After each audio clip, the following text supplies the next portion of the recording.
Hi hall welcome to choice dairy. So இன்றைக்கி இந்த வீடியோவில் வந்துட்டு ஒரு சின்ன வருத்தத்தை உங்கள் கூட ஷேர் பண்ணணும் அப்படின்னு நினைக்கிறேன். ஸோ அதனால இந்த வீடியோ உடனே நான் போடணும் அப்படின்னு நினைக்கிறேன். என்ன அப்படின்னு கேட்டிங்கன்னா, கோவிலுக்கு போயிருந்தேன். ஸோ கோவில் நம்ம போகிறது எதுக்காக அப்படின்னா, நமக்கு ஒரு மன நிம்மதி கிடைக்கணும். நமக்கு ஏதாவது பிரச்சனை இருந்தது அப்படின்னா அதை கடவுள்கிட்ட கொண்டு போய் சேர்க்கறதுக்கும் ஒரு பாசிட்டிவான வைப்பை அங்கேருந்து நம்ம எடுத்துகிட்டு வரணும். ஸோ இன்னும் பல விஷயங்கள் இருக்கலாம். எனக்கு தோன்றதை நான் உங்ககிட்ட வந்து ஷேர் பண்ணுறேன். ஓகே, அப்படி இருக்கும்போது கோவிலுக்குள்ளே போயாச்சு. கோவிலில் போய் சாமியும் கும்பிட்டாச்சு, ப்ரேயர்ஸ் எல்லாம் வச்சாச்சு. அங்கே இருக்க பூஜை பண்ணுறவங்க வந்து என்ன சொன்னாங்க அப்படின்னா, ஒரு 48 நாள் வந்துட்டு இங்கே அர்ச்சனை பண்ணுறோம். உங்கள் பேர், அப்புறம் உங்களுக்கு இருக்கக்கூடிய பிரச்சனை, அப்புறம் உங்களுக்கு என்ன ப்ரேயர்ஸ் வந்துட்டு நிறைவேறணும்னு நினைக்கிறீங்களோ அது, உங்களோட ராசி, நட்சத்திரம், அட்ரஸ்ஸு, ஃபோன் நம்பர் கொடுத்துட்டு போங்க.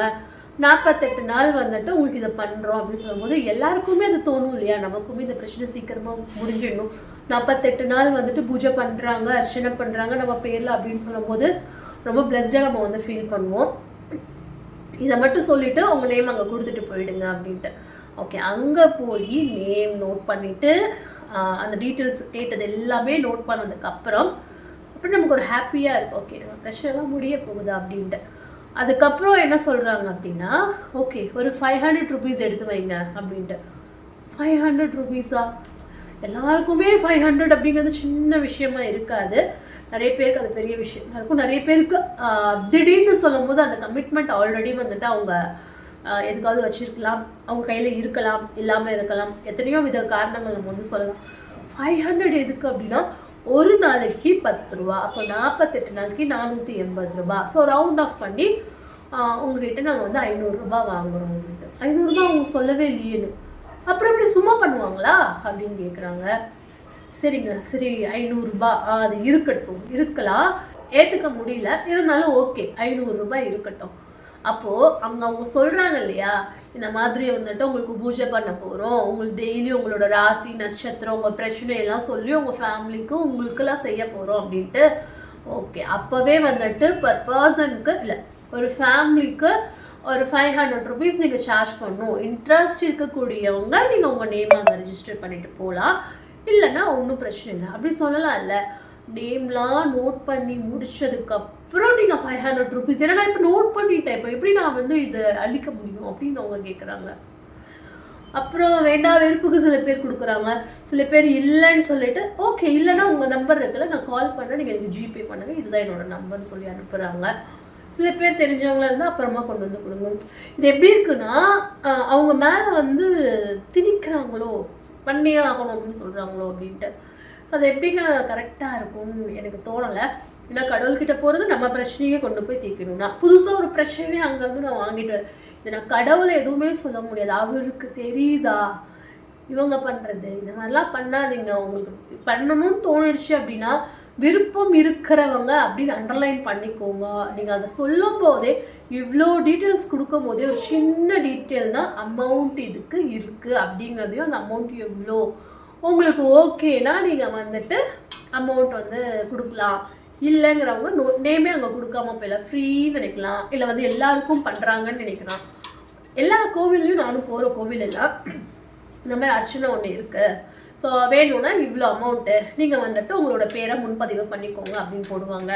சில இதில் ஃப்ரீ அர்ச்சனை, ஸோ இந்த மாதிரி ஃப்ரீ யாகம் பண்ணுறாங்க, ஃப்ரீ அன்னதானம் பண்ணுறாங்க, என்னென்னமோ இருக்குது. உங்களால் முடிஞ்ச கனகப்பட்டி சித்தர் கோவிலில் கூட நாங்கள் போய் சாப்பிடும்போது, சாமி கும்பிட்டுட்டு சாப்பிடும்போது எல்லாருக்கும் அன்னதானம், காலையிலேருந்து நைட் வரைக்கும் அன்னதானம் இருக்குது.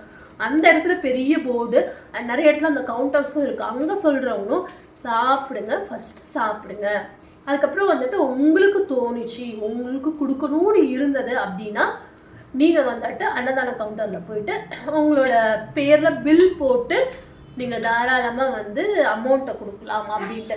ஸோ நான் கேட்குறேன், ஏன் அந்த மாதிரிலாம் நீங்கள் பண்ணலாமே, எல்லா இடத்துலையும் ஒரே மாதிரி பண்ணலாமே. ஸோ இந்த அமௌண்ட்டுங்கிறது அப்படியே அந்த இடத்துல ஸ்கிப் பண்ணிவிட்டு நேம்லாம் நோட் பண்ணதுக்கப்புறம் நீங்கள் ஏன் அமௌண்ட்டுன்னு சொல்கிறீங்க? அமௌண்ட்டு சொன்னால் வேணுங்கிறவங்க பண்ண போகிறாங்க, இருக்கிறவங்க பண்ண போகிறாங்க, தேவைப்பட போகிறவங்க பண்ண போகிறாங்க, இல்லாதவங்க விட்டுற போகிறாங்க. எல்லாருமே அந்த 500 ரூபா வச்சுட்டு தான் கோவிலுக்கு வரணும் அப்படிங்கிறது இல்லை, எல்லாராலையும் அந்த 500 ரூபா ஸ்பெண்ட் பண்ண முடியும் அப்படிங்கிறதும் இல்லை இல்லையா? கரெக்டு தானே நான் கேட்குறது? இல்லை இது எனக்கு மட்டும் தான் இப்படி தோணுச்சா அப்படின்னு தெரியல. இந்த ஆதங்கமாக நான் அவங்க கூட ஷேர் பண்ணணும் அப்படின்னு நினச்சேன். ஸோ கொஞ்சம் நிறைய விஷயங்கள் நம்ம பேசலாம். ஆனால் வந்து எனக்கு த்ரோட் இன்ஃபெக்ஷன் இருக்குது, கொஞ்சம் லைட்டாக ஃபீவராகவும் இருக்குது. அப்படிங்கிறதால என்னால் இதை பேச முடியல. இன்றைக்கி இது உங்கள் கூட நான் ஷேர் பண்ணி ஆகணும். எந்த கோவிலுங்கிறத நான் சொல்லலை. ஏன் சொல்லலை அப்படின்னா, அந்த கோவிலில் இது தெரியாமல் பண்ணாங்களா, தெரிஞ்சு தான் பண்ணுறாங்களா அப்படிங்கிறது எனக்கு தெரியாது. அதே மாதிரி வந்துட்டு அந்த கோவிலை சொல்லி இது பண்ணுறது எனக்கு விருப்பம் இல்லை. இந்த மாதிரி நிறைய இடத்துல இருக்கலாம், ஒரு சில இடத்துல மட்டும் நடக்கிறது. ஆனால் பாசிட்டிவ்காக போகும்போது பாசிட்டிவான கடவுள்கிட்ட இருந்து நேரடியாக வாங்கிட்டு வருவோம். மீடியேட்டர் எனக்கு தெரிஞ்சு தேவையில்லை அப்படின்னு நினைக்கிறேன். கடவுளுக்கும் நமக்கும் மீடியேட்டர் தேவையே கிடையாது. ஸோ எனக்கு கடவுள்கிட்ட பேசணும்னா நான் நேரடியாக கடவுள்கிட்ட அவர்கிட்ட பேசினாலும் சரி பேசலனாலும் சரி நான் நேரடியாக பேசிட்டு போகிறேன்னு. நடுவில் ஏன் இந்த மீடியேட்டர் அப்படின்னு எனக்கு தெரியல. ஸோ அதனால் வந்துட்டு நீங்களும் இந்த மாதிரி ஏதாவது நடந்தது அப்படின்னா தயவு செஞ்சு சொல்கிறேன், அந்த இடத்துலையே நின்று கொஷின் பண்ணுங்கள்.